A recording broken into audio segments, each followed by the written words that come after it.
నమస్తే. ఆంధ్రప్రదేశ్ రాజకీయాల్లో ఉమ్మడి పశ్చిమ గోదావరి జిల్లాలో ఏలూరు పార్లమెంటు స్థానం చాలా ప్రాముఖ్యమైనదనే చెప్పాలి. ఒక రకంగా చెప్పాలంటే గతంలో తెలుగుదేశం పార్టీకి ఉమ్మడి పశ్చిమ గోదావరి జిల్లా కంచుకోటగా ఉండేది. కానీ గత ఎన్నికల్లో మాత్రం అది కొద్దిగా మారింది.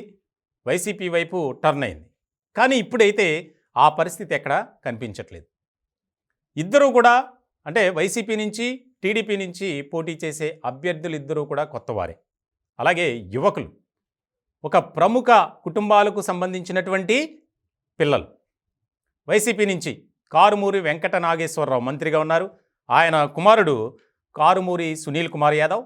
అలాగే తెలుగుదేశం పార్టీ నుంచి పుట్ట సుధాకర్ యాదవ్ కుమారుడు పుట్ట మహేష్ యాదవ్. ఇలాంటి సందర్భంలో చాలా కీలకమైనటువంటి చర్చ జరుగుతుంది. నియోజకవర్గానికి ఇద్దరు కూడా కొత్తవారే. ఈ నియోజకవర్గానికి 17 సార్లు ఎన్నికలు జరగ్గా 9 సార్లు కాంగ్రెస్ పార్టీ విజయం సాధించగా 5 సార్లు తెలుగుదేశం పార్టీ అభ్యర్థులు, సిపిఐ 2 సార్లు, గత ఎన్నికల్లో వైఎస్ఆర్సిపి. ఇటువంటి సందర్భంలో ఇద్దరు కూడా ఒకే సామాజిక వర్గానికి సంబంధించిన వారు. అలాగే ప్రముఖుల పిల్లలు, ప్రముఖ వ్యాపారవేత్తలు కూడా వీళ్ళు.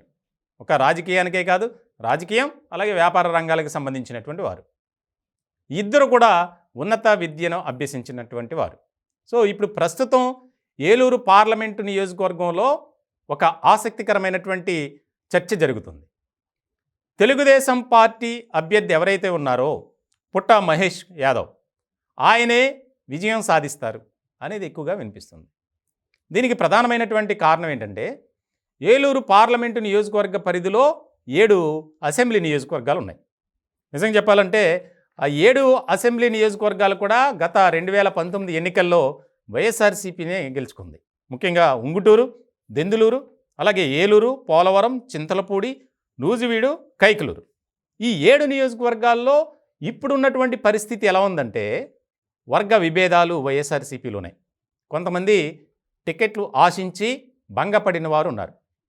ఇలాంటి క్రమంలో ఈ 7 నియోజకవర్గాల్లో వైఎస్ఆర్సీపీ అభ్యర్థులు గెలవకూడదు.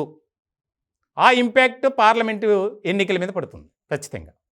ఇటువంటి సందర్భంలో దాన్ని అస్త్రంగా తీసుకొని తెలుగుదేశం పార్టీ అభ్యర్థి ముందుకు వెళ్తున్నారు. నేను గెలిస్తే ఈ పనులు చేస్తా, నన్ను గెలిపించండి, ఒక్కసారి అవకాశం ఇవ్వండి.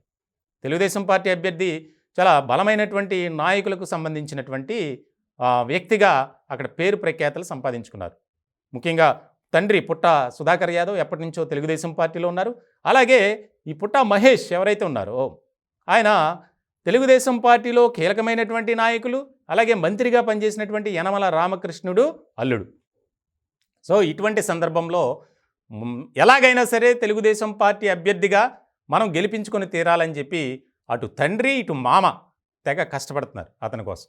ఇలాంటి సందర్భంలో మేము చేసినటువంటి అభివృద్ధి కార్యక్రమాలే మమ్మల్ని విజయ తీరాలకు నడిపిస్తాయని చెప్పి వైఎస్ఆర్సీపీ అభ్యర్థి అయితే కారుమూరి సునీల్ ఉన్నాడు. దానికి సంబంధించి చాలా కీలకమైనటువంటి చర్చ జరుగుతుంది. ఎందుకంటే మంత్రిగా ఉన్నటువంటి కారుమూరి వెంకట నాగేశ్వరరావు పశ్చిమ గోదావరి జిల్లాకు సంబంధించినటువంటి వ్యక్తి. ఇలాంటి సందర్భంలో ఆయనపై అనేక రకాల అవినీతి ఆరోపణలు ఉన్నాయి కాబట్టి వారి కుమారుడిపై కూడా అది వర్తిస్తుంది అనే రకమైనటువంటి చర్చ కూడా జరుగుతుంది.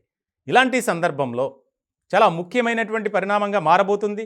ఇప్పటికే కూటమి ద్వారా ఎవరైతే అభ్యర్థులు పోటీలో ఉన్నారో వారికి విజయ అవకాశాల మీద ఒక రకమైనటువంటి ఆశాభావం వ్యక్తం చేస్తున్నారు. ప్రధానంగా ఆంధ్రప్రదేశ్ రాజకీయాల్లో ఒక చారిత్రాత్మకమైనటువంటి తీర్పు రాబోతుంది. ఈ 3 పార్టీలు మద్దతుతో వెళ్తున్నాయి. ఖచ్చితంగా తెలుగుదేశం పార్టీ అభ్యర్థులకే ఎడ్జ్ ఉంటుంది. ముఖ్యంగా ఏలూరు పార్లమెంటు స్థానం అయితే ఖచ్చితంగా తెలుగుదేశం పార్టీకే వర్తిస్తుంది అనేది కూడా ఎక్కువగా వినిపిస్తుంది.